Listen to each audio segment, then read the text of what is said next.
Shalom, puji Tuhan, kita berjumpa kembali pada kesempatan ini dan kita ada di acara Start with God. Saudara yang kasih oleh Tuhan, di dalam Alkitab Perjanjian Lama, bangsa Israel mengalami pembuangan ke Babel selama 70 tahun. Setelah 70 tahun, maka Tuhan membuka pintu untuk mereka kembali ke tanah perjanjian.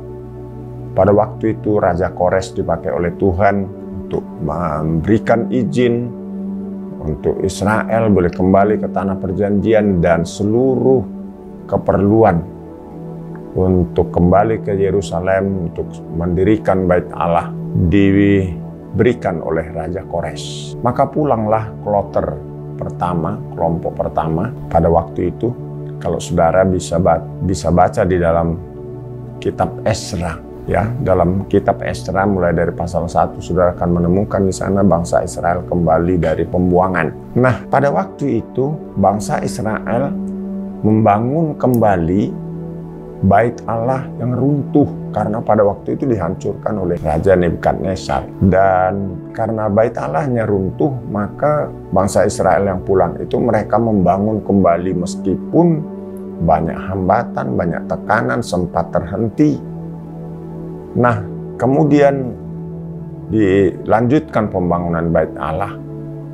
Tapi Bait Allahnya selesai, namun tembok Yerusalem mereka tidak bangun pada waktu itu. Sekian puluh tahun kemudian, kitab Nehemia melalui Nehemia pada waktu itu, di dalam Nehemia pasal 1 ayat 1 sampai ayat yang ketiga, ada orang yang datang dari Yerusalem menemui Nehemia.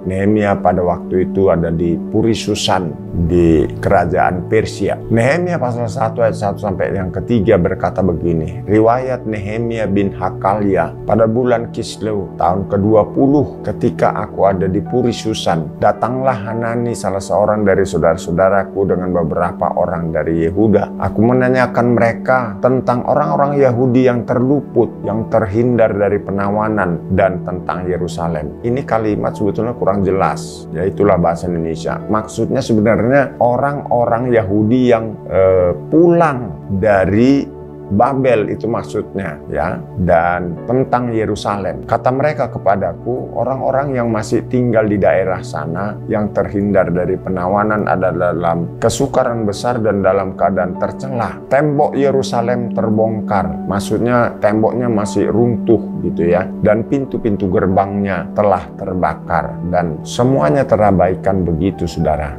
Lalu Nehemia dikabari berita itu, maka Nehemia ini hatinya sedih. Apa yang dia lakukan? Kalau saudara membaca ayat selanjutnya, maka Nehemia itu berdoa dan berpuasa. Dia mohon belas kasihan Tuhan, dia mengakui dosa-dosa nenek moyangnya, dosa-dosa bangsanya, dosanya Nehemia sendiri, dan minta pengampunan dari Tuhan. Saudaraku yang kasih oleh Tuhan, kita melihat Nehemia berdoa karena dia tahu ada bencana yang terjadi, ada satu kondisi yang tidak baik. Saudaraku yang kasih oleh Tuhan, hari-hari ini bukankah kita sedang melihat keadaan yang tidak baik? Bahkan ada bencana yang terbaru adalah Cianjur, saudaraku yang kasih oleh Tuhan. Nehemia melihat kondisi yang seperti itu, dia merespon. Responnya ada dua. Yang pertama dia berdoa, dan setelah dia berdoa dijawab oleh Tuhan, dia bertindak. Saya mendorong kita sebagai anak Tuhan, kita berdoa itu harus,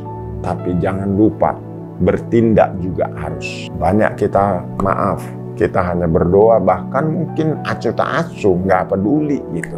Tapi kita menyebut diri kita mengasihi Tuhan.